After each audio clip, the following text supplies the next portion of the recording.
কথায় আছে না, খারাপ কখনো ভালো হয় না। ঠিক তেমনই মুক্তার দশা। সে আগে যেমন খারাপ ছিল, তার থেকে 3 গুণ খারাপ এখন হয়ে গেছে।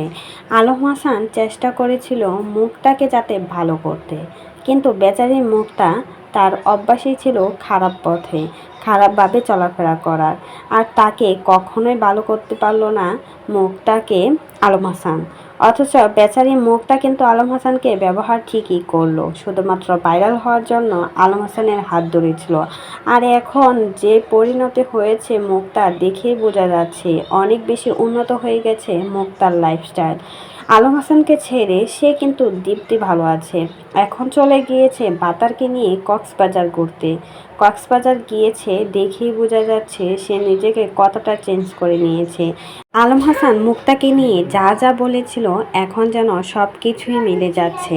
আলম হাসান বলেছিল, যে খারাপ সে কখনোই ভালো হয় না। আমি অনেক চেষ্টা করেছি তাকে ভালো করার জন্য। আমি আমার পরিবারের বিরুদ্ধে পর্যন্ত চলে গিয়েছি শুধুমাত্র তার সাথে সংসার করব বলে। আর সেই কিনা আমাকে ডিভোর্স দিয়ে ডিভোর্সের টাকাটা পর্যন্ত নিয়ে চলে গিয়েছে। আলম হাসান এই কথাগুলি বলেছিল, আর ঠিক যেন মিলে গিয়েছে মুক্তার সাথে। মুক্তার এখন লাইফস্টাইল দেখেই বোঝা যাচ্ছে কতটা চেঞ্জ হয়ে গেছে মুক্তা। আর আলম হাসানের জীবনে এরকমটা হওয়াটাই উচিত, কারণ আলম হাসান নিরীহ একটা মেয়েকে ঠকিয়েছে, শুধুমাত্র মিথ্যা অভিযোগ দিয়ে সংসার থেকে বের করেছে। এখন সেই মুক্তাকে ডিভোর্স দিয়ে দেখে বোঝা যাচ্ছে কতটা সুখে আছে মুক্তা। আসলে আলম হাসানের সাথে কোনো মেয়ে সংসার করতে পারবো না।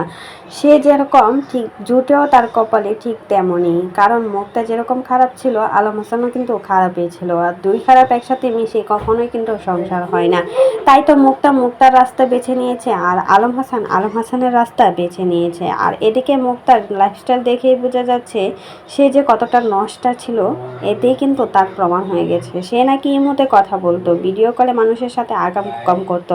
এখন আলম হাসানের কথাগুলোই যেন সত্যি হয়ে গেল। আসলেই কিন্তু মুক্তা আগের থেকেই খারাপ ছিল। তো এই বিষয়ে যদি আপনাদের কোনো মতামত থাকে, সেটা কিন্তু অবশ্যই আমাদের কমেন্ট বক্সে জানিয়ে যাবেন।